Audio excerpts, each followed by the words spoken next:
Hi everyone, my name is Sadie DiMaggio. This is my presentation on toxic chemicals and how they infect our environment. So for what I chose would be lead chromate. This is a real case, and I chose a real case because I wanted it to be accurate and I wanted to know the real facts instead of making up my own case. So for this, it's October of 1999, and guide corporations decided to pretty much take the easy way and just cut corners when they shouldn't have. And they will soon find out it'll make a big impact on the entire company. So while they were cleaning its plating operations, which, by the way, hasn't been cleaned in 8 years, meaning things build up, especially chemicals like lead chromate, which they also call yellow sludge because lead chromate is yellow. So while the employees were cleaning it, they were using a pressure washer, and of course, that stuff goes everywhere and it got out into the environment. What they also messed up on was just to make it a little bit worse, they shut down a very, very important part of its treatment process that allowed the toxic metals to separate out instead of letting it all go into the community's water. So guide corporations also then decides to try treating it, the wasted water, by adding additional chemicals. And that specific chemical is highly toxic to aquatic life if not used correctly. So once you think about it, a lot of the lead chromate got into the water. Therefore, they used a lot of this specific chemical, which is called HMP 2000. And they used so much that, in fact, in 10 days, the company used more of that chemical than it did of all of 1998. So it's definitely a lot. What they should have done is gone to the environmentalists to help them clean it up, but instead tried to take care of it by themselves and try to avoid the repercussions, of course.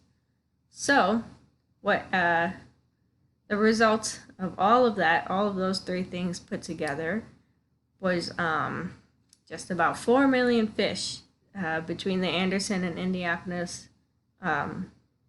Ultimately, of course, were killed, which is just very sad in my opinion. Very, very selfish that corporations can do this.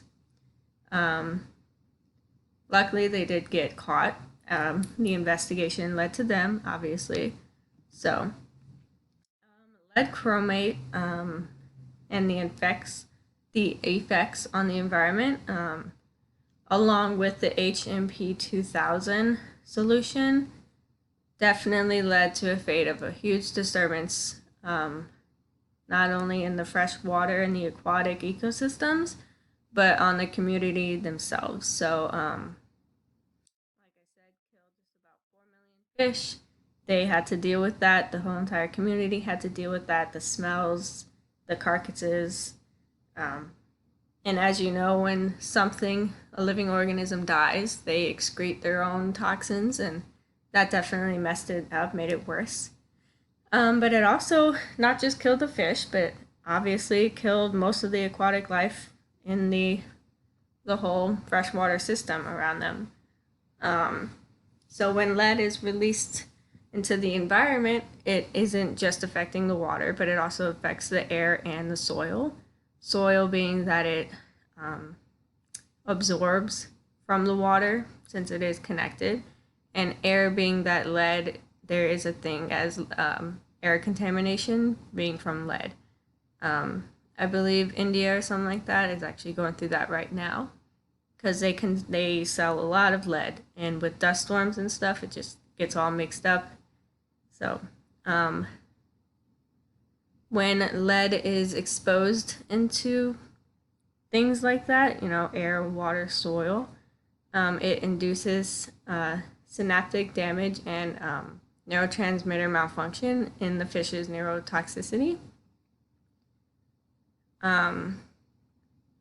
So pretty much the exposure of lead will influence immunity problems, not only in the fish, but to humans as well. And that did happen on the community.